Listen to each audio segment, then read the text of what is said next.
Speaking po, no, doon sa hiniring ni Bato de la Rosa na ang PNP daw po mga bossing eh kumbaga sabi nila excessive yung naging pagpunta ng PNP doon sa KOJC. Mga bossing, ito. Mukhang PNP hindi pa din ho papapasukin ng KOJC. Talagang ayaw payagan. Bakit gano'n? Pag NBI, esok pa. Oo. Kung natatandaan nyo po, mga kababayan, si General Torre, ang sinabi niya doon sa kanyang interview, mga bossing, no? Kami, papasukin nyo kami. Hindi kami magdadala ng beng-beng. Hindi kami magdadala. Naka-uniforme lang kami. Unarmed kami. Walang dala kahit ano. Papasukin nyo kami. Hayaan nyo hanapin namin dyan si Kibuloy. Ganun ho ang sabi ni General Torre, mga kababayan. Eh, no? Pero mukhang matigas po ang KOJC. Mukhang ayaw talaga nilang papasukin ng PNP. Nakakapagtaka, bakit NBI okay lang? No? Eh, samantalang ayan, no? Si General Torre nagpapaalam na, papasukin nyo kami. Wala kaming dala. Kahit ano. Oh, nakasuhan pa. Nakasuhan pa nila, no? Si Secretary Abalos at ang PNP, mga kababayan, dahil nga doon sa sinasabi nilang excess. Baliktad na, no? Baliktad. Sila yung may ganang magkaso. Anyway, mga kababayan, no? Ito po, oh. Terorista. Oy, wait lang. Magaling tong abogado na ito. No? Magaling pong abogado ito. Bakit tuka nyo? Eh, hindi daw ho wanted si Kibuloy. Hindi daw ho pugante si Kibuloy. Siya po yung nagpauso nun. Hindi pugante si Kibuloy. Unavailable lang. Yan. Kaya naman po, yung mga aanga-angang DDS, yung mga OTAP supporters po, nagsusuguran dito. Sige nga, ipaliwanag mo kung bakit mo sinasabing pugante si Kibuloy. Ganun po yung ano sa atin. Simple lang. Nagtatago sa batas. O ano tawag mo dyan? O.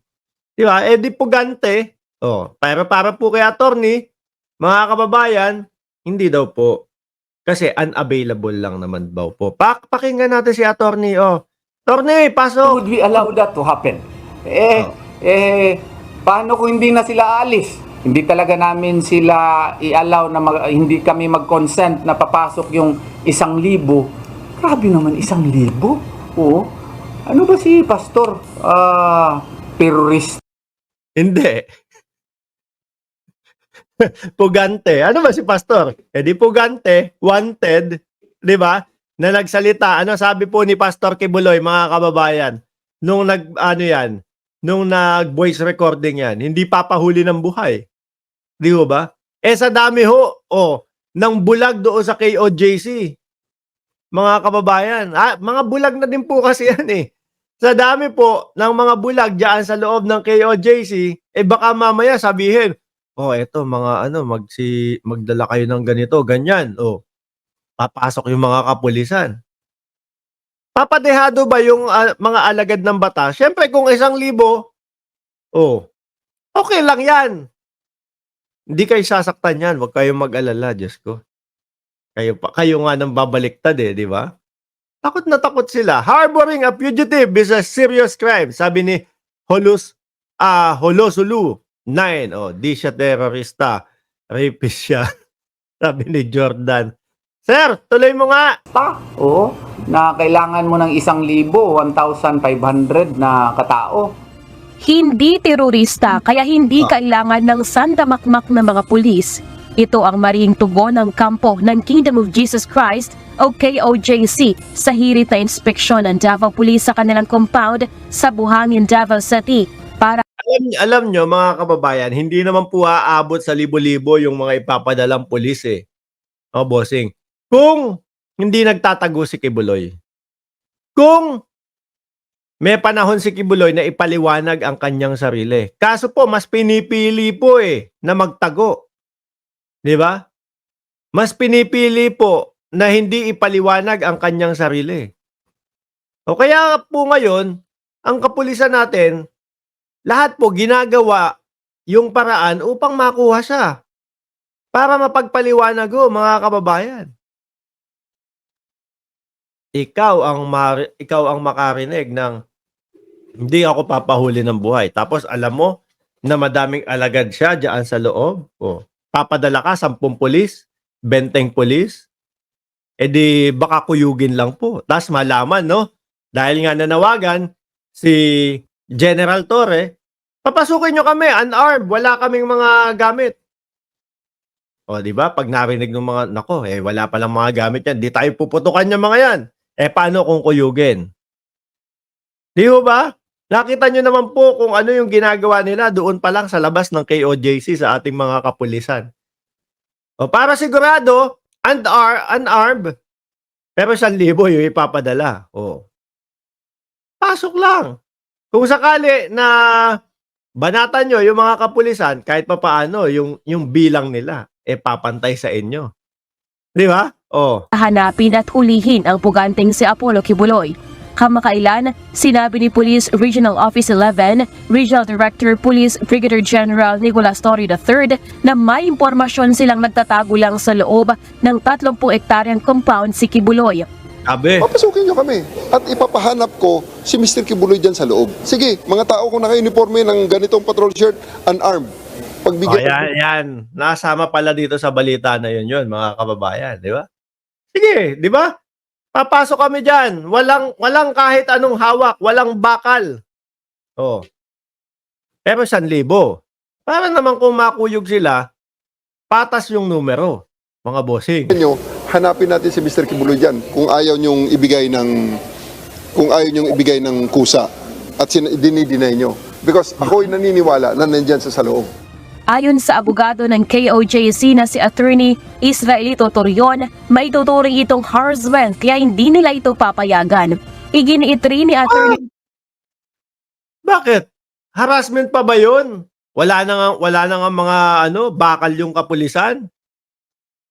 Baka NBI lang ang pwede talaga. Torion na hindi maaaring piliting sumuko ang kanyang kliyente Uy! sa kabila ng panawagan ng pulis. O yan hindi daw po maaaring pilitin ang kanyang kliyente na sumuko. Bawal daw pong pasukuin si Kibuloy mga kababayan. Bakit attorney? Siya at iba pang opisyal ng pamahalaan. Can't require my Pilitin ko nga yun. Bawal daw po. Hindi daw pwedeng piliting sumuko si Kibuloy. Sumuko ang kanyang kliyente, kaya hindi nila ito papayagan. Iginiitri ni Attorney Torion na hindi maaaring piliting sumuko ang kanyang kliyente sa kabila ng panawagan ng pulisya at iba pang opisyal ng pamahalaan. can't require my client Nako, hindi pala pwedeng piliting sumuko. Tara, mag-uwian na tayo. Wala. Hindi pwedeng sumuko. Hindi pwedeng piliting sumuko. Hindi niya daw po, ano sabi mo dyan, Torny?